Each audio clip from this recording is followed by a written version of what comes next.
Bien, lo hemos informado, tras 5 días de audiencia de formalización, el cuarto juzgado de garantía de Santiago decretó prisión preventiva para Luis Hermosilla y la abogada Leonarda Villalobos por delitos tributarios, soborno y lavado de activos en el denominado caso Audios. Vamos a estar hablando justamente sobre este tema. Para eso estamos ya en el estudio con la abogada, representante y defensora de Leonarda Villalobos, Alejandra Borda. Abogada, gracias por acompañarnos esta tarde. ¿Qué tal? Muy bien, muchas gracias. A ver, usted tuvo declaraciones, por supuesto, durante la audiencia, también fuera del centro de la sala del Centro de Justicia. Van a apelar a la medida de máxima cautelar. ¿Por qué cree usted que no se condicen los argumentos que entregó el Ministerio Público y la decisión también de la magistrada en este caso? Bueno, nosotros creemos que dentro del análisis que hizo la magistrada hay ciertas consideraciones que no tomó en cuenta de nuestros argumentos.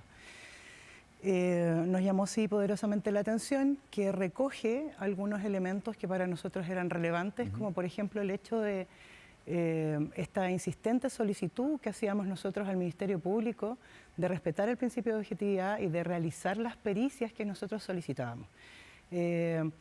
Notamos que hubo un llamado dentro de la misma resolución al Ministerio Público a respetar este principio de objetividad y a realizar precisamente las pericias que hemos solicitado. Por eso, perdón, durante su exposición usted hablaba de negligencia por parte del Ministerio Público. ¿Ondemos en eso? ¿Por qué un actuar negligente, si es que estoy en lo correcto? El principio de objetividad es importantísimo dentro del buen actuar de un órgano tan importante como aquel que dirige la investigación en un país. Precisamente para que la gente lo entienda, el principio de objetividad establece que se debe investigar tanto lo que favorece como lo que perjudica al imputado. En este caso estamos en presencia de una persona que tiene una doble calidad. Ella ha participado en el procedimiento en calidad de querellante, en calidad de víctima, aportó una cantidad enorme de antecedentes, declaró cerca de 13 veces hasta la fecha. De colaboración en la investigación. Exactamente. Y en el momento en que toma conocimiento de que existen cientos, porque no son uno o dos, son cientos de cheques que tienen firmas que no corresponden a la suya, su primera solicitud es directamente al fiscal Orellana que le realice un peritaje caligráfico. Y a la firma que aparece en estos documentos. Exactamente, Okay. A la firma que aparece en los cheques, a su firma. Que ella acusa no es suya, está falsificada. Ella se encuentra primero con una cantidad gigante de cheques que no conoce, que nunca solicitó. Por lo tanto, lo primero que nosotros pedimos al fiscal fue solicite los pedimentos al banco. Los pedimentos son, para explicarlo en palabras sencillas, una hojita donde va firmado por el cuentacorrentista una especie de mandato especial en que al banco se le solicita un talonario de cheque que podría ser retirado por cualquier persona que vaya con ese documento.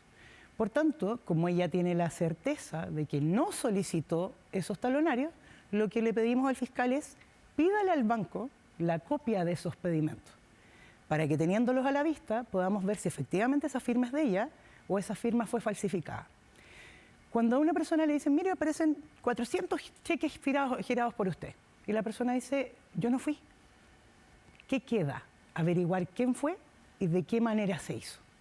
Por lo tanto, nosotros pedimos al fiscal que en base a las facultades que tiene, que nosotros no teníamos en relación al banco, solicitara esto dentro del plazo de investigación.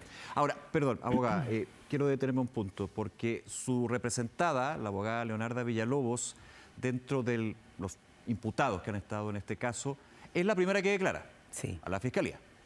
Es la que graba el audio, pero es la primera que declara, eso quiero oír. Y ustedes como defensa solicitan inicialmente que se hagan la solicitud al banco a través del Ministerio Público y las pericias con respecto a la firma. Exactamente, pero esto fue en las últimas declaraciones. Ok.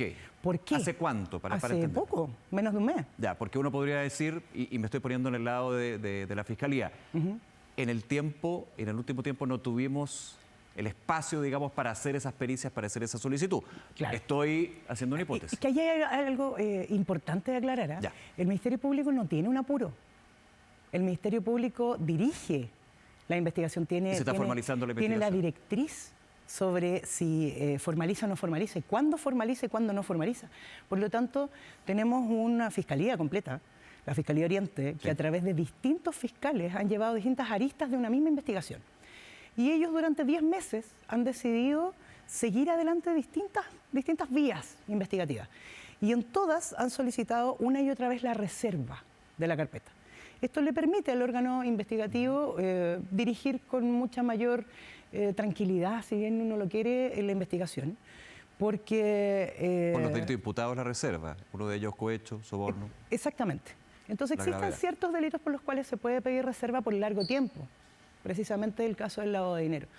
Entonces, eso le daría, usted dice, perdón, una cierta espacio y tranquilidad para llevar diligencias que en algún minuto podría hacer en el juicio oral y que de hecho usted dice solicitar a magistrado en este caso lo haga. Exactamente. O sea, lo podría haber hecho sí o sí. Tiene el espacio, tiene el espacio. Por lo tanto, ¿qué le pasa a los intervinientes? ¿Qué le pasa a uno como miembro que está expectante? Uno está participando como querellante, como víctima, otros como imputados, pero todos tienen la misma situación. No conocemos la carpeta, no conocemos las diligencias, no conocemos los trámites que está realizando la Fiscalía. Entonces uno solicita conocimiento y el tribunal te dice no, todavía no. ¿Lo vuelve a solicitar? No, todavía no. Entonces en el momento en que se libera esta reserva y es conocida la carpeta por las partes, estamos hablando de que la primera liberación tenía cerca de 18.000 páginas. Sentarse a analizar 18.000 páginas por un equipo, aunque esté compuesto por varios profesionales, es un trabajo bastante arduo, bastante arduo. En este mismo trabajo uno va investigando, va leyendo, va haciendo grupos de declaraciones, va tomando los documentos en una parte, declaraciones en otro, y después va concatenando. Entonces uno va diciendo, mira, este declaró tal cosa. Sí. Mencionó a tal persona, uno lo cruza. Se van contrastando declaraciones. Segunda liberación de la carpeta, cerca de 7.000 páginas más. Entonces, en esta segunda parte, cuando nosotros nos vemos enfrentados a una solicitud de declaración, nosotros habíamos gestionado esa solicitud. Habíamos solicitado la solicitud de la firma. No, todavía no. Nosotros habíamos solicitado declarar para entregar nuevos antecedentes que había recabado María Leonarda Villalobos a través de su propia investigación. Ella iba concatenando declaraciones, tenía una serie de antecedentes que quería aportar al fiscal. ¿Qué tipo de antecedentes? Básicamente respecto al funcionamiento, a lo que ella podía apreciar de las declaraciones, a cuáles ella consideraba que eran reales y cuáles no. ¿Pero que la liberaba de cualquier responsabilidad en este esquema? Y lo que ella estaba haciendo era tratar de darle un contexto y una explicación a lo que se iba presentando como declaraciones sueltas, porque son muchos involucrados. Sí, claro. Entonces una persona que no está sobre esto, no lo puede ver completo, es difícil ir entendiendo los roles de cada uno. Entonces, en este contexto, nosotros pedimos nuevamente declarar y a mí me llaman por teléfono un día a las 10 de la Fiscalía Oriente y me señalan que, lamentablemente, por un error, se les había olvidado notificarnos por mail, pero que María Leonarda estaba citada a declarar el día siguiente a las 10 de la mañana. Yo conversé con ella, ella tenía una cirugía maxilofacial, la suspendió y me dijo, por supuesto, vamos. Fuimos a la Fiscalía y nos encontramos que no era con el fiscal Juan Pablo Araya, que era el que llevaba la primera parte, sino que era con el fiscal Orellana. Y nos encontramos con esta segunda parte de la investigación que tenía que ver con lavado de dinero, lavado de activos. Lavado de activos. Entonces la primera pregunta es, el primer comentario en realidad es, vamos a conversar sobre los dineros que han pasado por sus cuentas. Ante eso, la respuesta fue, fiscal, lamentablemente, María Leonarda tiene las cuentas cerradas desde que este caso estalló, porque el banco le cerró la cuenta, y no hemos tenido acceso a las cuentas, por lo tanto no tenemos... ¿No se solicitó el acceso por parte del Ministerio Público? A ver, respecto de sus cuentas, ella dio autorización para el levantamiento, pero distinto es lo que pasa con el banco. El banco, cuando a una persona le cierra la cuenta, deja de darle información, como cuenta corriente. Pero puede solicitar, entiendo, a través de la justicia al banco. Perfecto. Pero entonces, ¿qué ocurre? Le solicitamos un par de días al fiscal para poder tomar conocimiento de lo que había ocurrido en las cuentas. Habíamos solicitado previamente las cartolas, yo se las solicité. Y le dije, ¿sabes qué? Es importante que nosotros tengamos a mano las cartolas desde que tú abriste la cuenta hasta el día que la cerraron. Las cartolas nos llegaron un día antes de la declaración. Por lo tanto, le solicitamos al fiscal un par de días más, no dijo, ni un problema. Si la intención es colaborar, corremos la declaración 3 o 4 días después. Ya. A esas cartolas le hicimos un peritaje financiero, que es el que arroja, bueno, primero arroja los montos que transitaron por su cuenta.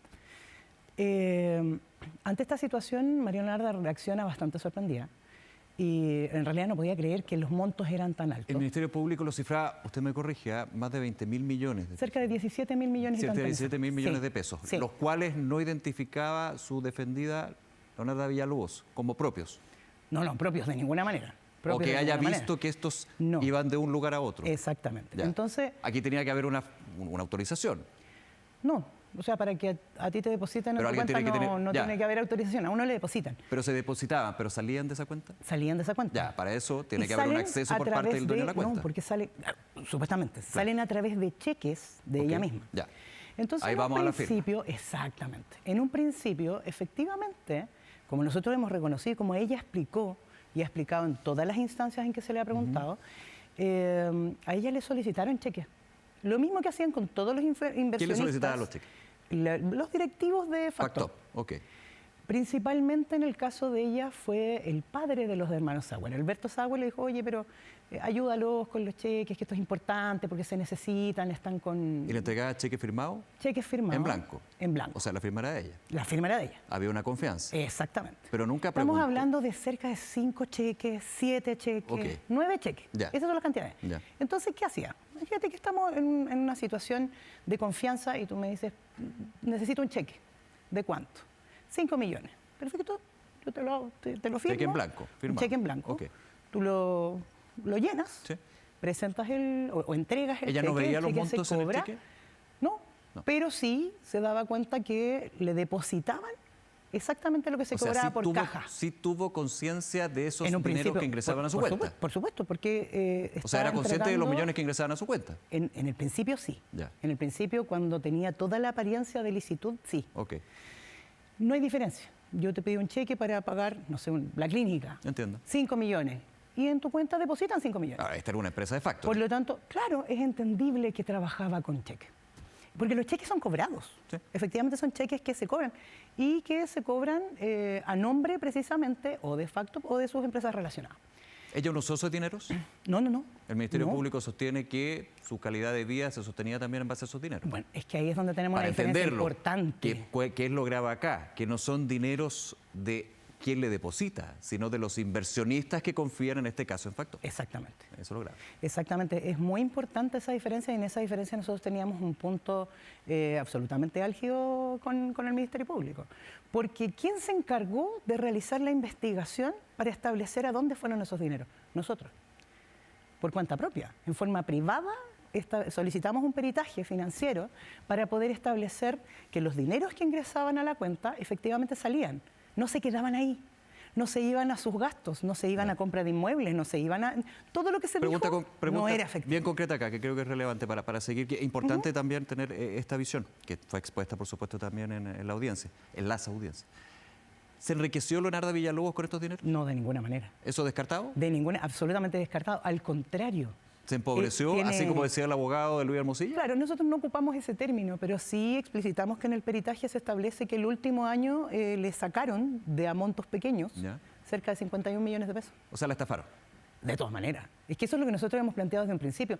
Esta figura, la verdad es que yo expliqué, yo traté de dar un ejemplo que fuera comprensible de manera sencilla. Hay mucha gente, me ha tocado conocerlo, que tiene trabajos informales. En los trabajos informales es muy difícil acreditar renta. Entonces, cuando la gente, no toda, pero existe gente con trabajos informales que necesita un crédito, va al banco y el banco le dice, no, es que usted no tiene ingresos. Entonces, ¿qué hacen las personas? El dinero que ganan informalmente lo sacan, lo retiran y lo vuelven a depositar. Lo vuelven a depositar en su propia cuenta. Entonces, cuando tú vas a mostrar a fin de mes al banco, tú le dices, mire, tengo ingresos por 3 millones. Está bien, abogada, pero aquí no estamos hablando de... en el caso de su representada y también de la empresa que les prestaba servicio, no estamos hablando para nada, digamos, de esa situación de... No, pero es la misma figura. Montos. Es la misma figura en montos gigantes. Perfecto. Entonces, ¿qué necesitaba? Ya eso, claro. Es que eso es lo que se hizo, porque si tú lo piensas... Es irregular. Son absolutamente irregular. Pero ¿cómo lo detectó ella teniendo la experiencia también? No lo detectó porque los cheques fueron pequeños, fueron pocos en cantidad, estamos hablando de 5, 7, 9 cheques. Pero los cheques que hay acá millones de pesos. Son más de 400 cheques. O sea, se multiplicaron los cheques. ¿Y de dónde salieron si ella no los firmó? Esa era nuestra solicitud. Usted apunta al contador. No, en ese caso no. En ese caso no. Okay. No, en este caso nosotros necesitamos una pericia que establezca quién firmó esos cheques. Y tiene que ser alguien de la empresa. Por lo tanto, se debería periciar y cotejar con todas las firmas de todos los miembros de la empresa, hasta que en alguna aparezcan caracteres parecidos y nos puedan decir, tal persona firmó estos cheques. Segundo, ¿cómo obtuvieron los talonarios?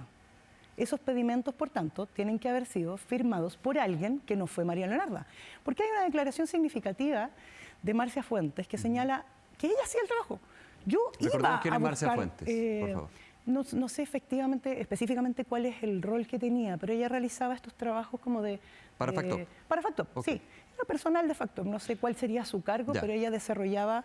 Hay varias cosas que señala Marcia Fuentes en cuanto a que ella hacía ciertos trámites. Iba a cobrar cheque, iba a buscar talonario.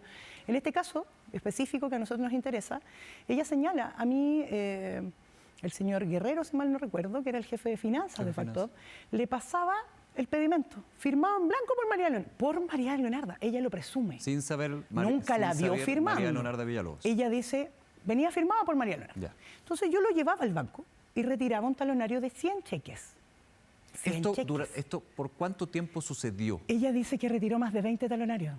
20 talonarios. De 100 cheques estamos hablando de 2.000 cheques. ¿Y dispuso 20 talonarios de cheques a la empresa Factor? A la empresa, por supuesto. ¿Pero no le llamó la atención eso? No, pues si ella no sabía. Pero entregar 20 talonarios es que ella no lo entregó. Ella no lo entregó. Ya, se emitieron. Alguien firmó ese pedimento y por eso queremos la pericia. Alguien firmó el pedimento, fue al banco, se trajo el talonario y giró cientos de cheques. Esta pericia podría demostrar, abogada, me imagino, la posición que tiene usted en términos de que Leonarda Villalobos es inocente de los cargos que se le imputan. La pericia que hicimos nosotros... De lavado de activos me voy a referir, porque quiero ir a otro punto por el tiempo y insisto, es bueno también tener estos datos, esta cronología que son 180 días de investigación. Recordemos siempre que esto es una formalización, es la cautelar que se toma de prisión preventiva, quiero ir también a eso. Ahora, soborno y cohecho, relación con un funcionario de la Tesorería General de la República, Servicio de Impuestos Internos. ¿Es inocente de eso? En la forma en que está siendo formalizada, nosotros creemos que sí, porque no corresponde al tipo. Esta es una cosa súper técnica. Y lo explico en forma sencilla. Existen distintas formas para realizar un cohecho, ¿ya? En términos muy sencillos, porque estos términos técnicos la mayoría de la gente no los maneja y se confunde.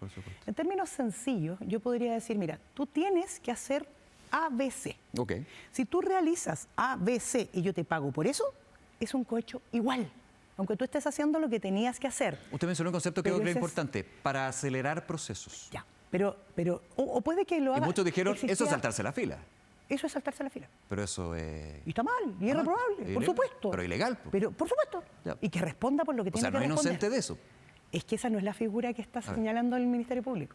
Dentro de la imputación. Es ahí donde nosotros teníamos una diferencia que se podría decir técnica, que tiene que ver con lo que se llama tipicidad, con la descripción de la conducta en una norma. El Ministerio Público sostiene que lo realizado por estos funcionarios eran actividades que no podían realizar, que es una segunda figura. O sea, a usted yo le pago por hacer algo que no puede hacer según su cargo. Son figuras distintas. Ambas son cohechos, ¿cierto? Y desde la perspectiva del que paga, ambas son sobornos. Pero son figuras distintas y tienen penas distintas y por eso es importante. El Ministerio Público dice, aquí al funcionario se le estaba pagando por hacer algo que no podía hacer. Se salió de su campo de acción o de facultades y realizó una actuación que no podía realizar. Y en la primera situación, usted realizó aquello que sus facultades le permitían, pero le pagaron por eso. Le pagaron para hacerlo más rápido o le pagaron por agradecimiento. Había mucha gente que antes decía, mire, si hizo bien la pega, tome, le pasaba una platita. Esta figura no es una figura que haya existido siempre en nuestra legislación. Se estableció porque se entendió que no era bueno que la gente pagara, aunque fuera por hacer bien Alejandra, la pega. Sí. Me queda un segundo. Vamos, ojalá poder seguir conversando más adelante. Esto recién está comenzando, los 180 días de investigación. Para cerrar y agradecer también que nos haya acompañado aquí, abogada. ¿Usted habló con su defendida? ¿Está en el centro penitenciario? No he hablado con ella ahora en la tarde. Hablé con ella cuando esto estaba terminando. La verdad es que se nos planteó una situación que yo creo que no se había analizado a nivel social. Por lo menos yo no lo había escuchado. y que tiene que ver con la falta de igualdad ante los recintos penitenciarios respecto de los delitos económicos para hombres y mujeres. Capitán Llaver en este caso. En este caso existe un recinto penitenciario con una serie de privilegios para hombres, pero no existe uno igual en las mismas condiciones, que es lo que debiera haber para mujeres. El 12 de septiembre hay una audiencia justamente para ver esto. Espera que ella sea trasladada, va a apelar a la cautelar, Sí, entiendo, claro. pero además que sea trasladada a Capitán Llaver. O sea, esperamos que nos vaya bien con el recurso, pero si no fuese así, la jueza recogió nuestro requerimiento. Y yo lo agradezco mucho que ella se haya dado cuenta de esta situación y haya planteado que efectivamente aquí hay una situación de discriminación, absolutamente arbitraria, por género. Entonces, ¿cuál es el llamado que hace la jueza? Que todavía no hace, que anuncia que va a hacer. Le va a solicitar a Gendarmería que habilite un área dentro de Capitán Llaver para mujeres. Bien. Si eso fuese así, volveríamos a reestructurar el orden social. Abogada Alejandra Borda, defensora de Leonarda Villalobos, nuevamente gracias por acompañarnos. No, muchas gracias. Esté muy bien, hasta luego. Que esté muy bien.